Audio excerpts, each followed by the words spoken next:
Cô tế cho cô này hai tiền. Cô tế chỉ tha nữ lỡ. Cô tế cho nữ bố thọ bé gần đó là cô là tế cô này chọn nhau xìa. Cô này hai cho cô hai tiền. Cô cho sản tăng. Cô cho cháu xìa gần đó sư. Cô là tế cho cô này. Nhớ trâu dùng nó chè. Cô những ô phép phê lì nó trong nữ ta lì. Tại vì nữ cô ở rong khăn gạo cho cô.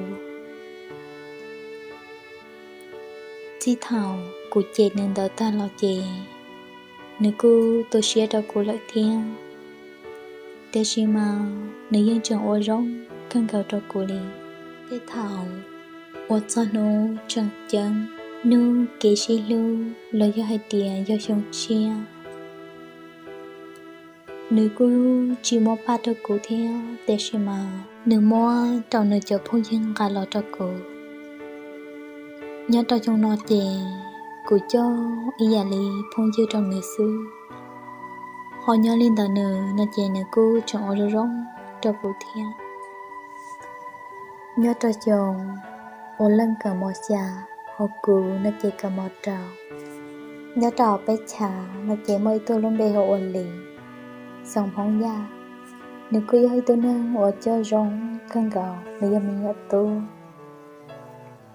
Nhớ trong hôn tờ nữ ai cho cô ấy tìa. Cậu cô muốn cho nữ nó trông nó. Cô thấy ai cho nữ ai tìa. Nó lăng tư trông nà. Nữ ai cho cô ấy tìa. Tí giờ tìa của tôi phong dư nữ dụ con nhẹ.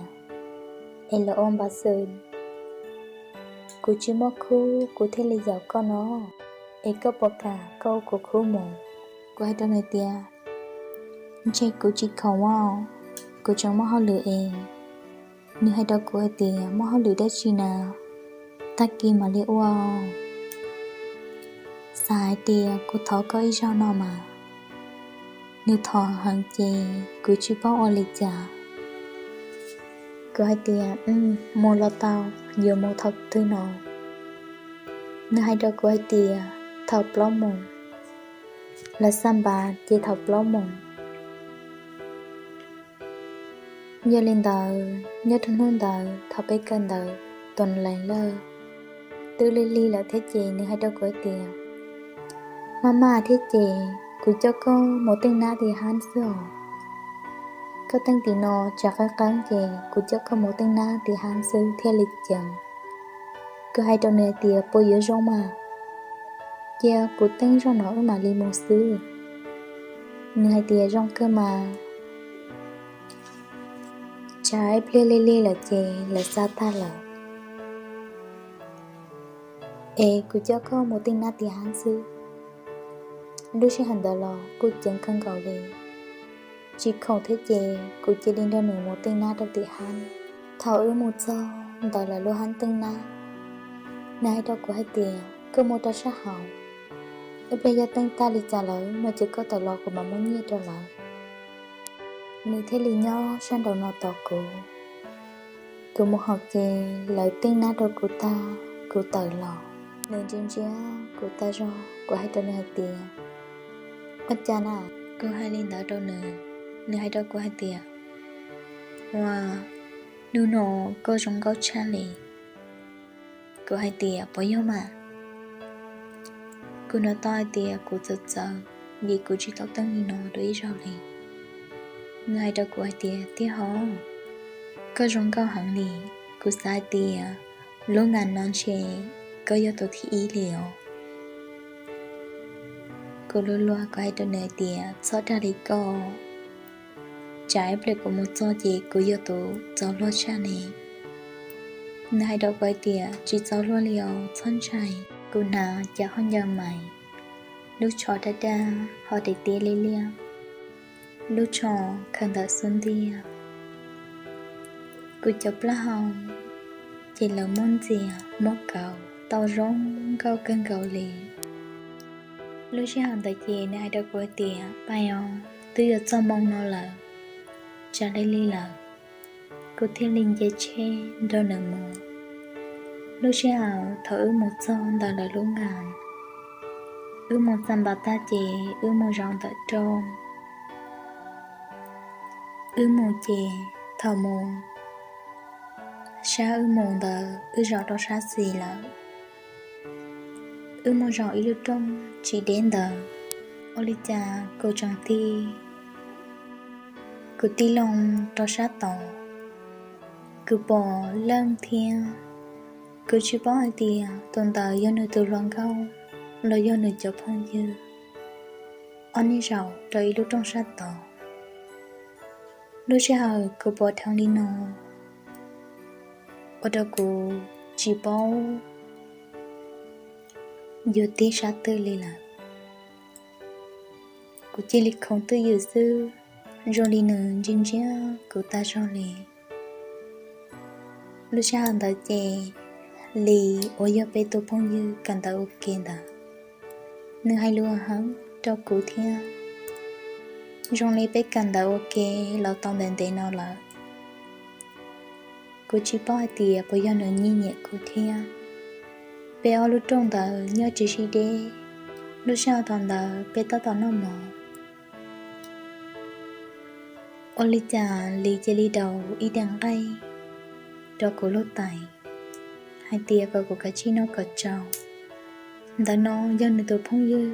trong sư ấy cỡ của chỉ sáu ra mua cô hay cho nơi tiền cô chỉ ra mua liều cô mà lý nó sư lúc xưa thà bên nó mỏ ta là lỡ môn bia lỡ tập bé hồng nhớ đến là cô chỉ cô ít giờ cô chỉ hồng bia cô chỉ nhìn bia chỉ nhìn chờ cô chỉ giờ hồng bia cô chỉ cả hồng để chỉ nhớ đến là lý nó chỉ nửa hồng rồi lý nó hồng bao giờ nó không lợi tiền là hiệu trả ít lên đó là hai tiền cỡ mông chắc khu một làm vòng một xì nơi chỉ là hai đứa có tiền có ước một xì có hai đứa nơi tiền cũng tích chỉ bao một ly ấy có chỉ ta mông nơi hai đứa có tiền ô cho ly cha ly mà cậu cũng cả chín đó nằm mong khẩu sư cậu ôn được khu nó cô chỉ cả mong để chỉ lúc chỉ hành tới chê lý chia lì là tổ của sát tề đố cũng cả tỏ lời lúa làm vùng là thằng đó chê trong này cũng trai thiên cũng chế lăng là trong này nó cứu sao cứu thiên nữ sạch chơi nữ tôi lòng con gờ lo làm vùng thiên béo làm vòng đời nữ tôi chỉ đế lì nhớ xí rẻ sư nên trên rộng của nên trên rộng của sư ở đó của chỉ bảo tí sát tư lý thiên ít lên đầu của chỉ cảm ơn của chế lý nhé kế tài lo lời thảo của lo rào tọt trong nó lý lo rào lý hay đỡ coi đi của hãy khó đã chỉ đỡ có bỏ xa lý chả của hai tia chỉ xa mua đã chỉ hay lo tao chế lúc sẽ hơn đỡ ô trâu nâng khó chờ thiết lo ô lý chả nữ thiết lý hai chỗ luôn đỡ trâu cũ nữ hai đỡ của hai tia gạo ia có khi có khó chân cô nhìn nhẹ con đến đấy lo lỡ cô tôi nhìn nhẹ con vô thọ bé bí cần đỡ một trí tua lỡ tiếc khi cô chưa mất bằng sự khi có lì giờ lên đó nó nói cô thấy liệt khi có cô chỉ bảo tê lì chặt trong lòng lì nơi đầu của tiền em nhau lên đó cô tục khăn của xã lì chả cô chỉ bảo tê nơi lì nó sẽ ăn tờ lần gần nhau sát toàn đây rồi đi nơi những luôn rộng cho lũ thả tư thiên lì đó cả hai đó của hai tiền cô thằng nó có ý lọ bỏ tàu nhớ trào có lúc xe có bỏ tàu một lần trào thì có bỏ tàu một tờ rồi rộng thằng đó chè lăng từ loạn cao là sự do tổ phong dương đỡ sự do nơi chọn mộ đã chỉ là chè chỗ lăng yên lăng rồi tọt trong xứ cô ta tỏ dựa tê lì lo lù Ôi cha nữ chỉ lịch sử chẳng tỏ lò Trú của nó ớt trổ tón đây nó Ôi cha Lý tuần gạo có sát tê Lý hạt đọc của tìa Nè bài đã chi nà Lý hạt đấu là ngày tìa Có yếu cho nữ mô đã chi nà Cô yếu tổ cho nữ tua Cô yếu chú yếu tổ cho nữ đọc cá hò Câu đã chi lý câu Lăng hạt đấu ngày tìa Tôi nói cho cô tôi loạn cao Giờ hai tìa có cho tôi lọ Cô mà lý cho một chế sư chịu ở lý chà Lúc xe hẳn tờ ở đâu lý chi hẳn Anh ấy hay lù Rồi anh ấy khó chờ theo Hay lù xin chữ sư Anh ấy ở xin đào Cứ chẳng Cứ hay đơn anh ấy hay tìa Có anh ấy chỉ sau xin đào nó Nên cái chông ra mua Lúc xe hẳn tờ Lời say bê chế chông Của ra mua cần gạo lì Cứ say rồi lì lăng chi hẳn Cứ thế hai đầu lì hay tìa Chiều lì chạm Còn đó nửa một chế là tao cơ Ê bê cơ mà lì lò Nè hai đầu quay tìa Chỉ tao Cô yếu tụi cho có tua Cô yếu chú yếu tụi cho có trò Ê bê có tụi nè tay thiết lì chỉ chế của họ Cô hai đầu nè tìa chiều lì chà Ê có chỉ sao bóng xìa Chìa cũng đó nửa một chế ông tê Vì hai tìa ta chỉ nói tới lì lì lợi thiên Nếu thế lý cho Cô ta hào lúc chị hào lò lợi Lúc chị hào ư tư lò Ít khó để chờ Tờ cho kê Chị là những tờ phải phá Đã bao sư Nữ xa cô lò Lọt cho trong đó Cho kênh chạy Dù một trò phải bê tôi nệ tài lờ Nữ hãy cho cô ai tiền Nữ sáng cho cô thả ở bé lò lù Cậu cô chỉ sống mà mà Cô hãy cho này tiền Cô tôi chỉ mất ra chỉ ở thả Ở cho khó có xa cô lò Cứ mua ở chùa tòn đây Nữ hãy cho cô hãy tiền Nụ nọ có rong gạo cơ Cô bỏ nụ nọ có rong gạo cha lì Ta chỉ cô thôn nông có hãy tiền Bởi vì có dân chỉ tao nhẹ Tụ bỏ tàn đời Cô mua xìa cân gạo lì Cô tế theo nữ hãy tiền Cô nhẹ nữ Cô dân nhẹ nữ là Vì hãy tiền Nữ rong rau đồ câu Thế nữ chơi cho đồ câu Cô hãy linh tới đầu nữ Ở đầu nữ tô xìa cân gạo lì Nữ chỉ là hai đôi cô hãy tiền Dù linh tới có khế cô xe Cô họ chỉ rong khó tư Cô mà lý lòng Cô mà lý bảo Cô hãy đầu nữ hãy tiền Côยังchỉ mất nụ Cô giờ lòng Cô giờ bảo tao lì Lúc xe hẳn tờ Ở đầu nữ chỉ lệ qua Cô lo cô quốc qua thiên Để chỉ cô tí đó sắp bể Chỉ nơi chỉ bao Cô ta tỏ dưỡng ca mà họ trẻ Mới lưu thông vào nhân tờ Để chỉ lý là một cô trú Cô bư kê trong nửa lưu xuân thiên Để khả cô trú trú ta rõ Cô hay trong nửa tiền Có sau linh tờ Muốn hay bỏ chỉ rong gạo Có cho cô Nếu hai đứa cô ai tiền Cô xa khởi có lý nào một con tên thế Cô xa giao tôi nên có lưu Cô tư ở rong bỏ lý nào là Do vì lý cha có thể lý chịu bỏ lý Thọ có cô kia Sẽ do vì lý cha Cô thể lý cho nữ Cô không mong được gì Cô hai đứa nữ ai tiền Có những chuyện sao đã gì Có những yếu tố nâng cho rộng Xuyên đề, xuyên lo, cho xa hẳn Để chỉ cho xa lý cha Để rằng ưu chí ở chính gạo Cô hai linh tờ ta Cô tháo nữ Lo nữ chỉ cho cô lý Cô chỉ yếu môn nữ sát tay chế Lo nữ chỉ cho cô lý thiên Nữ chỉ liếc qua cho cô Lúc xin hẳn Cô to nhỏ họ nữ lưu xuân tiền Cô nó to tiền Cô lúc xin Mạnh trai hẳn chân họ có lúc lỡ Dia Trên đề lì Chú lì cuốn cháy ít khó đã trí sư Cô thiên lý môn nữ thơ Cô hay đâu nữ hay tiền Cô chỉ sau lý con gì lỡ Sao ổ có bốn dấu có cha nó Nữ kia lý sợ trong tùa Hai tiền Như nữ ổ sau đã trí Lọt thọ cô Ê cô rạch gì đâu nữ Nữ yếu chua ý răng gì lì lỡ Cô mong bóng từ dự Cô hay đâu nữ tiền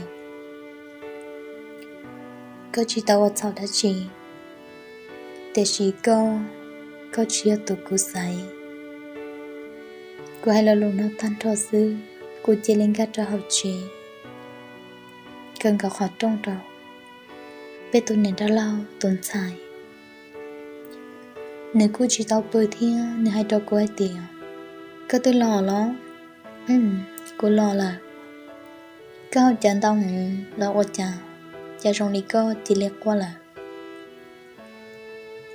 Cô hay cho nơi tiền chỉ mất đã chiều Thế thì cô hay lưu tàu chơi chênh vì cuốn chạy Nếu hay đó cô tiền Cô kia lần thứ ở chợ có yốn chạy Thiết sơ xuyên bỏ lý con à Cô hay đâu nơi tiền Chỉ mất lần thứ đó Tôi hỏi tiền Trong linh tôi yếu lo na Ấy cô thế lịch kia sư Cô chơi linh khá cho học ra Nhưng đã cô lốt ra Ở cô bên đó Chỉ có một lúc họ trẻ khi Bộ tỏ kỹ nó theo Cô chắc khi Trong nữ bộ Tại vì cô khi mê Cô nhé say nữ sư Nữ chê Sao cháu tôi dư hậu à Chỉ cha tao hậu lì Trong này nữ tố Sẽ cân gạo cho cô Cô chê Cô tôi dư Cô chỉ bố nữ bộ lý theo Nữ nhon đào Thảo ý lò thì tôi ở xa mong Ý lọt sao Nữ nhân đào Trong tôi chua mong Nữ dân cho cháu lên đào Chỉ cả một chê Bé tôi nè tay tôi bỏ Thì bé tôi nè tay hai tìa Mẹ tôi cô đã chỉ lý con à Nhưng lên đào bé tôi nè tay đào Thế lăng là gì Chỉ cứ Nụ mua sư thiên Cô suy xong rề Bé tôi nè tay cứ bao lăng thiên Nữ hai đầu bé tôi nè tay hai tìa Chỉ mô đã chỉ Thế chỉ Cô xa thọ con gấu ia tôn chí cô mà li một hành gấu ia tôn chí cô Ê chỉ cho cháu lý cô mà Mô đã chỉ ô chả chỉ ô rong sĩ hài Ê họ ô lý cô Nè có qua Chỉ nếu chỉ cả sợ Bé tôi nè tay thế lọt xa cô Gấu ia Bé tôi nè tay lọt ra họ của cha Chỉ có qua tư dự của rong tới xa Nè tay là hai đứa của hai tiền Gấu ia Do cô lý trả đầu nữ Cho nữ yếu tố xeo lua Bé tôi nè tay Yếu cô cụ tạo môn chí nâng gấu sư Chỉ bố nữ thật cháu linh đờ Cô có qua hai đứa nè tay hai tiền Nè tay Cô tư chỉ sản chí nữ lý Cô tư chỉ sản bố nữ lý lờ Ê do vì lý trả mà Ô lý trả có thể ô linh tới đầu nữ Cô thế lý bia Cô hai đứa nè tay hai tiền Nữ tư chỉ bỏ hai tiền Nữ nền gờ chỉ bố ý chí thả Nữ cho xa hai tiền Cô lưu xe đu Cô lưu xe trong sư Cô đó nữ thả Là cô chỉ mong lụt thả lý theo nè tài Cô thế chỉ xa thả Cô có qua chè Thế lý là khả cô Plư plư cô lưu ta hỏi tiền Chỉ xa qua Nữ mà lý mô hai Sẽ do về lý trả Là thế lệ chỉ bố ưu sĩ thả Cô hai đứa nè tài tiền Chỉ mong gầy Ê có nữ sau mô hai Giờ hai lo nhưng chỉ mô nông gầy Nè tay là hai lên tờ cho cô ta Nè tay ta là Nữ thế lì cho cá tài mô hai đấu lăng hai tiền gạo ia có khó chờ gạo ia cho rõ là ai cần nơi lo chè nó có qua chè nếu mà sợ nếu chỉ li lo chè là thế gì nếu chỉ ta rõ nếu lo nếu cho chế chỉ chẳng ở trong nơi đó trong nơi xa cơn gạo li cứ tôi chỉ bỏ hai tiền nơi đó chế li nhớ cho ta kỳ nó chè cô chỉ bỏ nơi tôi cần ta là nông đã in hô cô chỉ bỏ nơi tôi cả lo chỉ bỏ thia cô thấy lấy món nông tôi phong dư ổn trong đó nữa ô lý cha lên họ chỉ tôi cần ta là bố hay đã qua tiền ấy có chỉ bảo li cô tiền ấy yêu ô cha mà tí hai tiền nếu mò nửa lòi nửa đó chê đâu nửa xa căng gạo li nửa bữa tí chê nửa tư sở chỉ tàu liều cô nó to hai tiền cô cháu lo hẳn cô thấy hai đâu nửa tiền nhớ linh đầu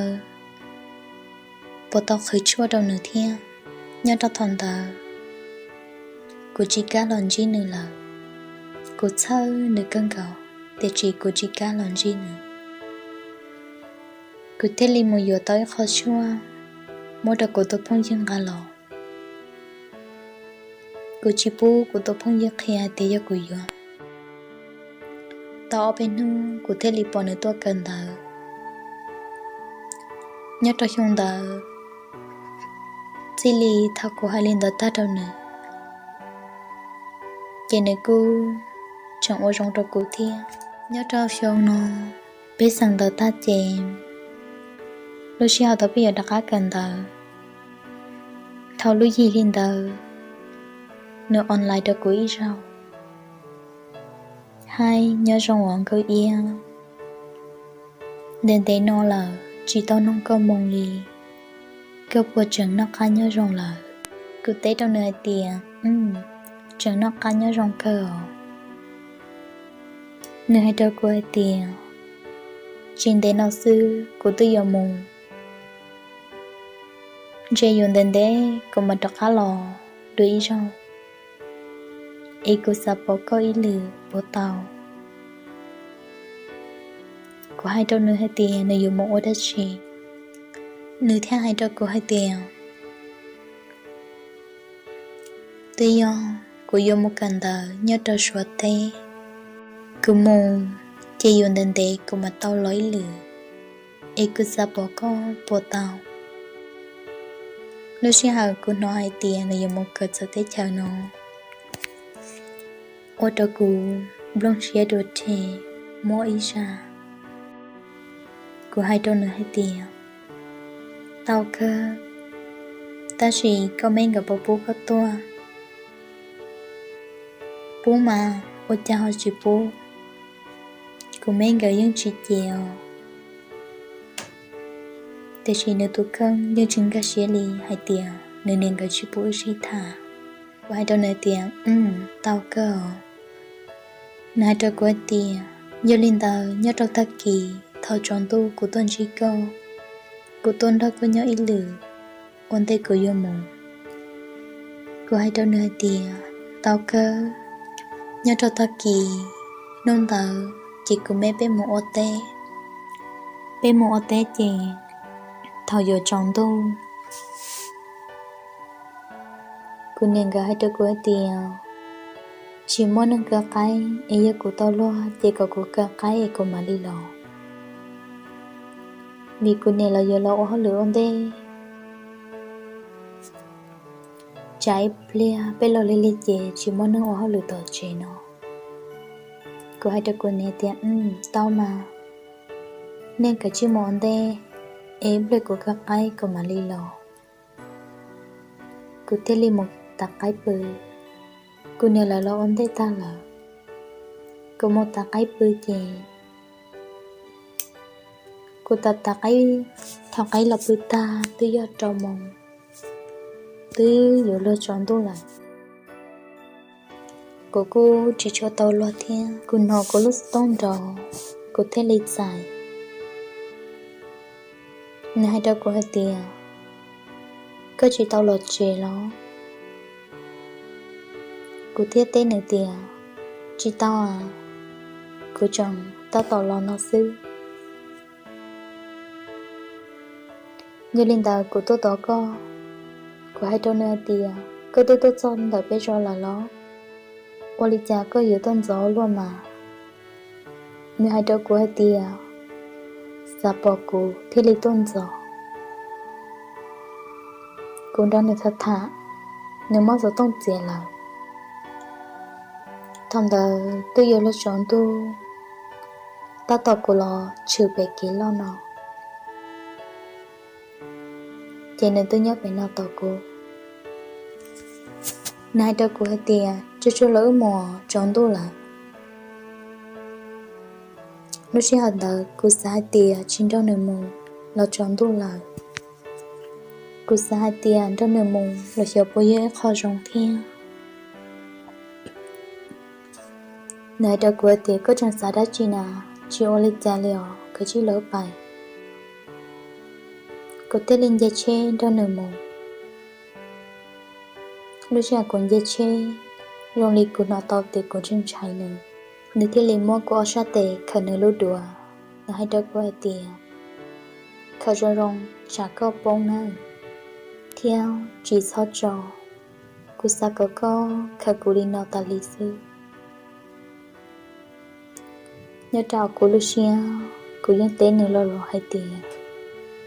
cô sa ya lý có theo cô sa ya lý có theo cô sa đó có nhau lý nào một ta lý thế thì cô chỉ bỏ hai tiền đầu tư mà lý sinh dài cô tôi xia thiết xa hai tiền rồi nó trên nơi do rõ cơ ô cô tao khơi có lý nào sư cô lúc cô mua đời gì 400 người luôn đã có hai đứa cô hai tiền bây giờ cô qua cô chỉ té lì hai đứa cô hai tiền chỉ sao qua do vì lý trả có thể liệt qua mà chỉ nhau mà người rong xe chỉ qua lì nó thì sẽ cô chẳng chỉ tao cô lúc cô mua cô có qua lúc xe hẳn tờ cô nó rong lên tôi lòn na tôi cô ở chạy tệ cô hai đứa nơi tiệt có qua lo nơi tiệt cô chỉ tao qua